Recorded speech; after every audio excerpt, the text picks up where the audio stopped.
Ruth, chapter 2. Now Naomi had a relative on her husband's side, a man of standing from the clan of Elimelech, whose name was Boaz. And Ruth the Moabite said to Naomi, "Let me go to the fields and pick up the leftover corn behind anyone in whose eyes I find favour."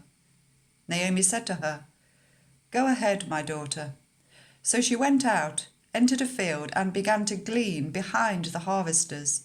As it turned out, she found herself working in a field belonging to Boaz, who was from the clan of Elimelech. Just then Boaz arrived from Bethlehem and greeted the harvesters. "The Lord be with you." "The Lord bless you," they answered. Boaz asked the overseer of the harvesters, "Who does that young woman belong to?" The overseer replied, "She is the Moabite who came back from Moab with Naomi." She said, "Please let me glean and gather among the sheaves behind the harvesters." She came into the field and has remained here from morning till now, except for a short rest in the shelter. So Boaz said to Ruth, "My daughter, listen to me. Don't go and glean in another field, and don't go away from here. Stay here with the women who work for me. Watch the field where the harvesters are working, and follow along after the women. I have told the men not to lay a hand on you. And whenever you are thirsty, go and get a drink from the water jars the men have filled." At this, she bowed down with her face to the ground. She asked him, "Why have I found such favour in your eyes that you notice me, a foreigner?"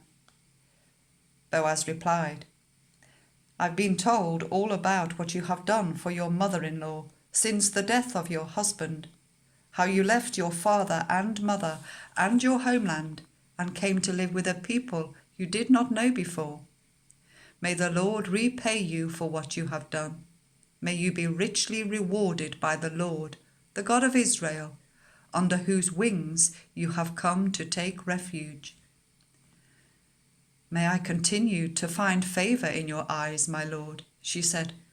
"You have reassured me and have spoken kindly to your servant, though I do not have the standing of one of your servants." At mealtime, Boaz said to her, "Come over here, have some bread and dip it in the wine vinegar." When she sat down with the harvesters, he offered her some roasted grain. She ate all she wanted and had some left over. As she got up to glean, Boaz gave orders to his men. "Let her gather among the sheaves and don't reprimand her. Even pull out some stalks for her from the bundles and leave them for her to pick up, and don't rebuke her." So Ruth gleaned in the field until evening. Then she threshed the barley she had gathered, and it amounted to about an ephah. She carried it back to town, and her mother-in-law saw how much she had gathered. Ruth also brought out and gave her what she had left over after she had eaten enough. Her mother-in-law asked her, "Where did you glean today? Where did you work?